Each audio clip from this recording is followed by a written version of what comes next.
Bonjour, aujourd'hui je vous présente les grilles d'évaluation qui sont intégrées à Google Classroom pour une rétroaction efficace auprès des élèves. Donc commencer, lorsqu'on veut créer une grille de rétroaction, on doit créer un devoir. Ici je vais l'appeler tout simplement D pour l'exemple. On peut déterminer le nombre de points qui vont être affichés pour notre devoir. On remplit les cases, on peut rajouter des fichiers, etc. Et on va aller ici à droite et on va ajouter une grille d'évaluation.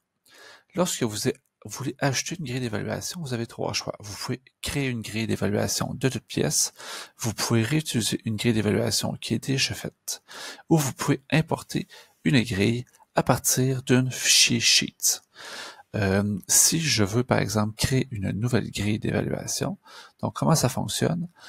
Première des choses, vous avez deux choix. Soit que ça peut être une grille qui va être avec un système de notation, ou encore ça peut être une grille non chiffrée, donc seulement une grille qualitative. Ce que vous allez devoir entrer, par exemple ici le titre du critère, par exemple ici mon critère ce sera en mathématiques compréhension, je vais un peu rapidement là, je peux entrer ou pas une description du critère, ce n'est pas obligatoire. Et là, pour les différents niveaux, je dois rentrer un nombre de points obligatoire. Par exemple, nous, en mathématiques, notre premier critère vaut habituellement pour 40%. Je vais ajouter un deuxième niveau qui va être à 32%, troisième niveau à 24%, quatrième à 16% et dernier niveau à 8%. Je peux donner un titre du niveau, au niveau. Ça peut être aussi simple que A, B, C, D et E.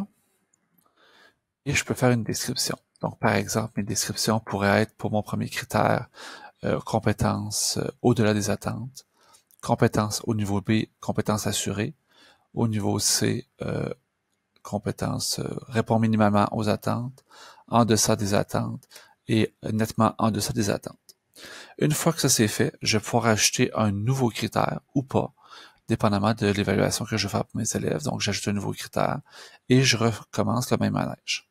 Au fur et à mesure que je vais rajouter des critères, la note totale ici va augmenter.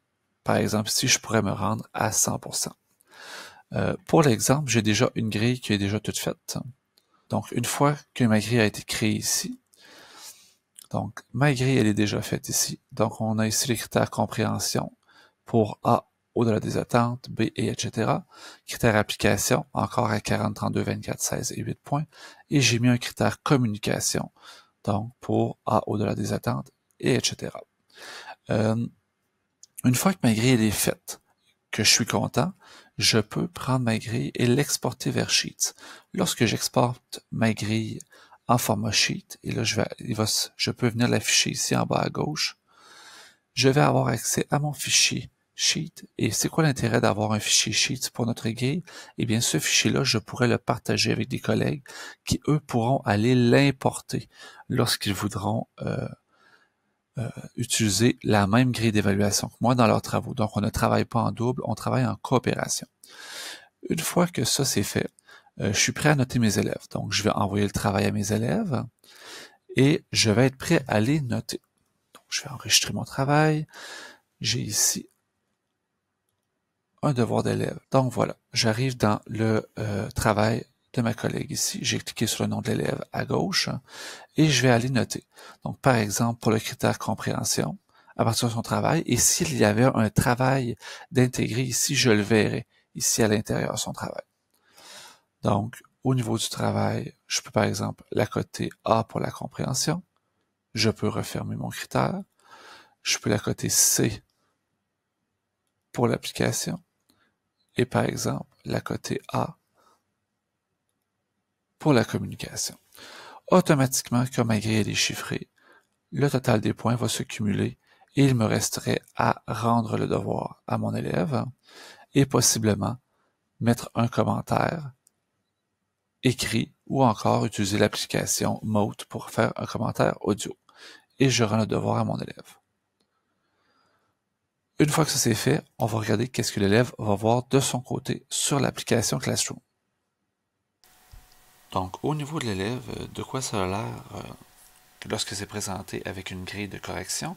Donc, si je vais dans le devoir exemple ici, première des choses, lorsque l'élève entre dans son devoir, il a accès à la grille de correction qu'il peut consulter dans le détail. Donc, vous pouvez mettre des détails à l'intérieur de votre grille pour situer l'élève et le guider dans l'exécution de son travail. Par la suite, lorsque l'élève clique sur son devoir, on voit ici la note qui est de 88%. On clique sur le devoir. On le glisse vers le haut. Et l'élève va avoir accès à sa grille de correction, comme ça ici. Et s'il clique sur chacun des critères, il va être capable d'aller voir le détail pour chacun des critères. Là, bien entendu, on travaille avec des critères qui sont notés, donc avec une valeur numérique. Mais c'est aussi possible de le faire dans Google Classroom sans avoir de valeur numérique associée à nos critères. De retour en mode enseignant pour voir comment est-ce qu'on peut faire aussi une grille non chiffrée. Donc, si je retourne à l'intérieur de mon groupe de présentation, ici, et je vais faire un nouveau devoir. Donc, un nouveau devoir que j'ai appelé d'un nom, peu importe. Mon devoir, si je ne fais pas de grille chiffrée, je peux tout simplement le mettre pas de note. Donc, cliquez à droite ici que je mets pas de note à mon devoir et je vais créer une nouvelle grille d'évaluation. Donc, pour ma grille d'évaluation, ici, ce que je vais faire, c'est que je vais réutiliser la grille d'évaluation que je viens de faire, la grille de mon devoir exemple. Je vais la sélectionner, mais cette grille-là, qui était chiffrée, je vais la modifier. Donc, je vais cliquer sur ma grille, je vais aller en haut ici, et je vais la modifier. Cette grille-là, maintenant, je peux décider de la faire de façon non chiffrée. Donc, je décoche ici le mode chiffré, et on voit que toutes les pondérations ont disparu de ma grille. Je vais enregistrer ma grille. Donc, avec une grille qui est ainsi non chiffrée, j'ai publié mon devoir.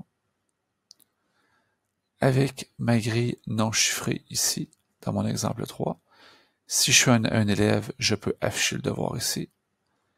Dans mes instructions, j'ai accès toujours à la grille en tant qu'élève. Donc, ça peut me permettre de guider mon travail.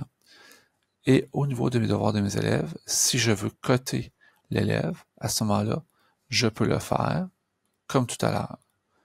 Cependant, il n'y a aucun cumul de notes qui se fait, il n'y aura pas de notes qui va apparaître, ce sera seulement une rétroaction qualitative qui sera donnée à l'élève.